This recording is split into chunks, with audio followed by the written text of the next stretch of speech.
Здравейте, казвам се Явор Борисов, актьор по призвание по душа. Отскоро се изявявам и като режисьор и спектакъл, с който имаме удоволствието да гостуваме на фестивала, се казва "Причини да бъдеш щастлив". Тази вечер ще играя, но съм и режисьор на спектакъл. Първо искам да благодаря, защото този проект, който се състоя с програмата за устойчивост и първо искам да благодаря на Камелия Хатип и на Лили Сучева, че ме поканиха. Те са девойките от AM Studio, продуцента на спектакъла, продуцентска компания Енсо също така. Самите те двете участват, играят двете женски роли, а пък в двете мъжки роли може да видите Стефан Иванов и Асен Блатечки. Асен, за съжаление, днес няма да го видите, но ще имате възможността да видите мен на негово място.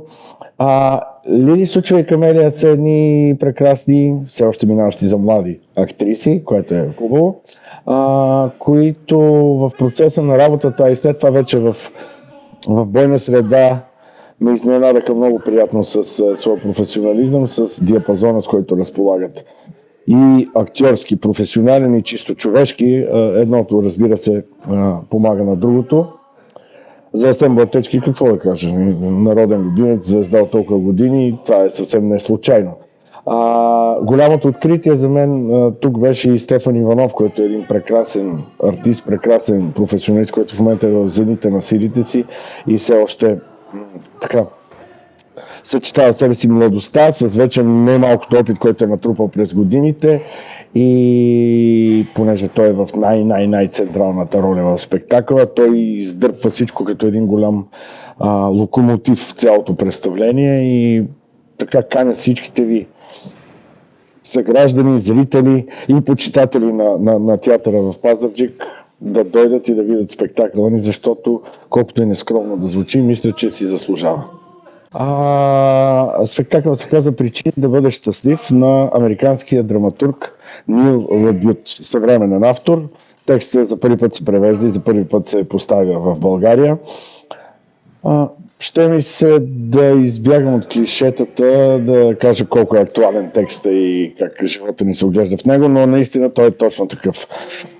Може би и клишетата не случайно са клишета, защото са верни, но такъв добър драматург като Нил Лабют е успял някакси да хване сърцевината на мъжко-женските взаимоотношения, за едни хора на средна възраст, колкото и да ми е неприятно да го кажа на наша възраст, на моите и на колегите. И какво се случва с човека?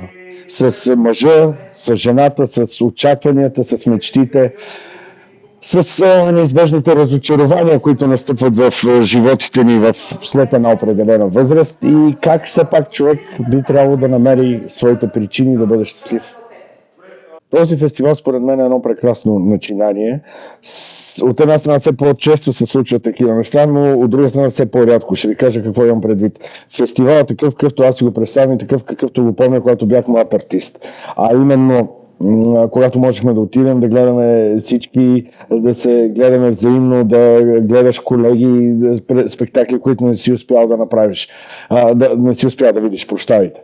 Така че аз радушно приемам и съм с две ръце за всяка подобна инициатива, както е модерно да се казва, за популяризиране и развиване на нашето театрално изкуство. Така че този мартински театрален маратон е едно много хубаво нещо и желая му дълги години здраве, щастие, да ни радва и така, да благодаря на всички хора, които стоят зад него.